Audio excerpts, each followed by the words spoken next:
Pi Network just got called out for its governance.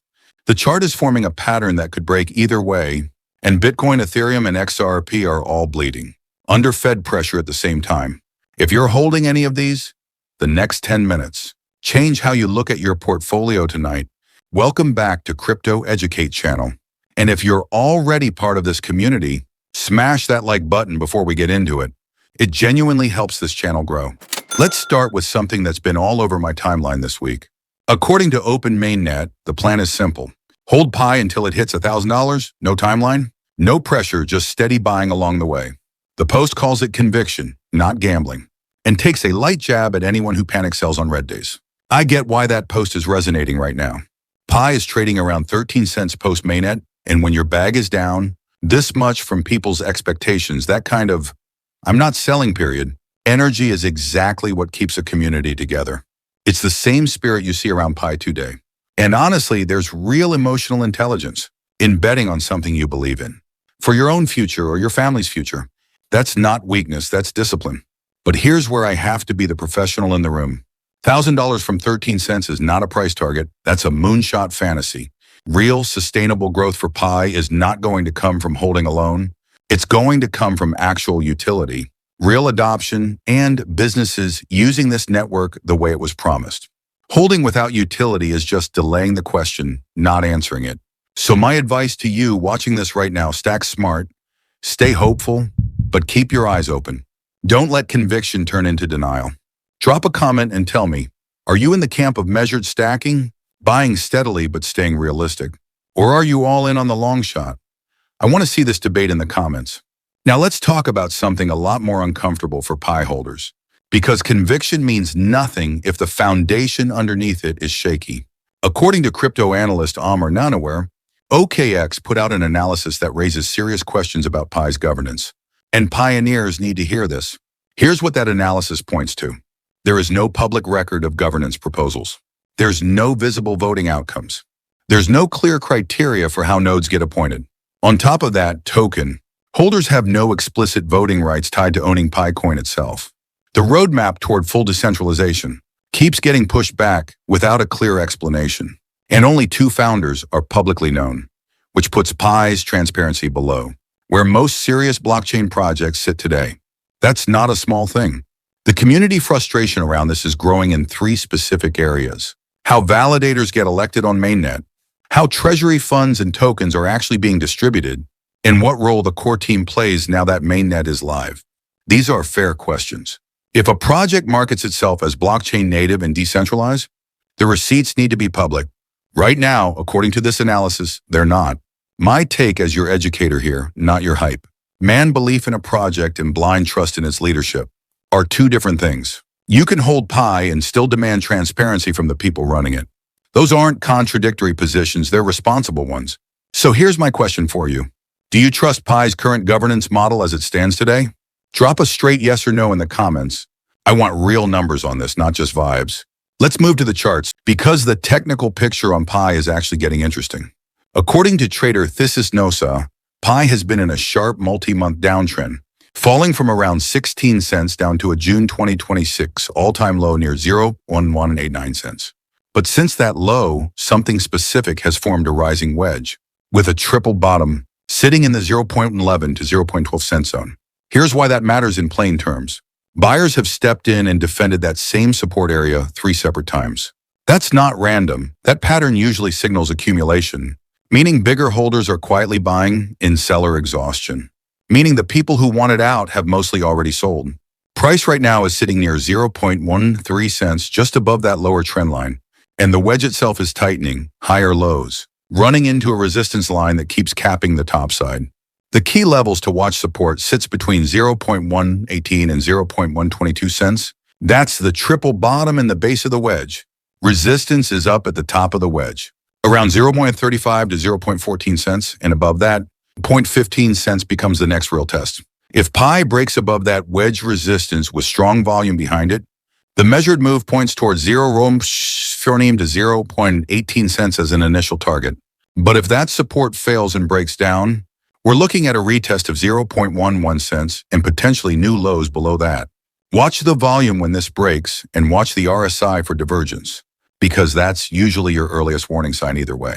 Looking out toward December 2026, the most likely scenario, according to this analysis, is continued consolidation somewhere between 0.10 and 0.16 cents, while conviction stays low across the board. In a bullish case where ecosystem catalysts actually show up, real partnerships, real usage, you could see 0.20 to 0.30 cents. In the bear case, sub 0.10 cents is back on the table.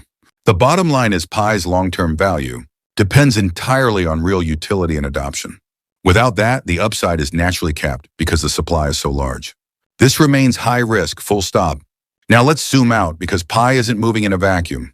According to Crypto Today, Bitcoin, Ethereum, and XRP are all trading under pressure right now, as the odds of a September Fed rate hike climb fast. Bitcoin is consolidating between $62,000 and $63,000. As of Wednesday, the pressure here is coming from two directions at once: macroeconomic uncertainty and geopolitical tension in the Middle East, with the US and Iran still giving conflicting accounts of where nuclear talks actually stand. Ethereum is holding above $1,600, which is a key psychological level, but it's capped underneath major moving averages that are still trending down. XRP has already broken below $1.10 and looks set to slide toward the next support zone, between $1.05 and $1 as momentum keeps weakening. Here's the macro piece that's driving all of this. According to the CME FedWatch tool, the odds of the Fed raising rates in September have jumped to 70%, up sharply from just 44% a week earlier. That jump is tied directly to inflation data, with the Consumer Price Index showing headline inflation at 4.2% year over year in May, up from 3.8% in April, the highest reading in over 3 years. Fed Chairman Kevin Warsh made the central bank's position clear during the press conference on June 17th, emphasizing the long-term goal of bringing inflation back down to 2%, while protecting price stability. That hawkish tone is exactly why rate hike odds, which were low earlier this year, have shot up so quickly. Analysts at QCP summed up the overall environment as range-bound with Iran tensions, concerns around strategies STRC, offering, and uncertainty over Warsh's next moves, all weighing on sentiment together. Let's break down the charts quickly so you actually know what to watch. Bitcoin is trading at $62,704 and holding a bearish near-term bias, sitting below its 50, 100, and 200-day exponential. Moving averages at $68,496, $71,100 and $745 and $77,430. The parabolic SAR up at $66,707. Adds another layer of resistance overhead. The RSI is sitting at 37 below the midline, which tells you bearish pressure is easing slightly. But there's no confirmed reversal yet. If Bitcoin pushes higher, $66,707 and then $68,596 are your first real tests. If it slips lower, $62,000 and $60,000 become your reference points to watch. Ethereum is trading at $1,670, still bearish below its 50, 100 and 200-day EMAs at $1,393, $2,057 and $2,333.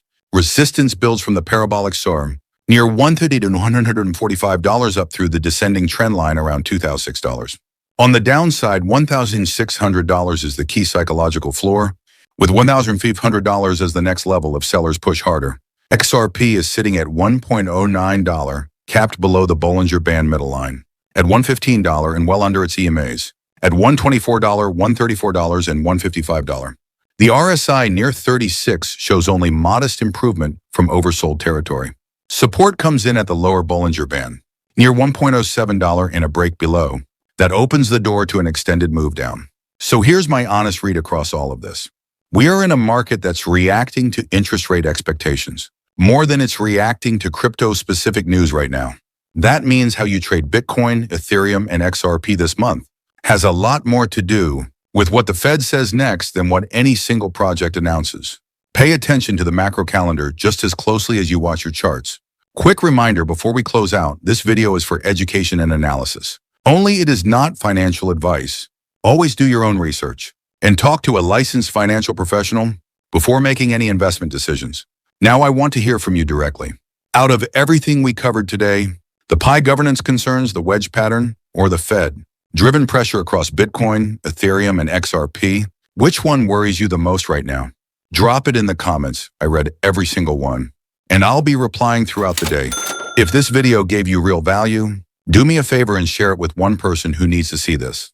That single share helps this channel reach more people who are trying to learn this stuff the right way instead of falling for hype. Thank you for spending this time with me today. I appreciate every single one of you who shows up for these breakdowns. If you want more videos like this, breaking down the charts, the news and the projects without the noise, go check out my other uploads on this channel right now and make sure you're subscribed so you don't miss the next one. I'll see you in the next video.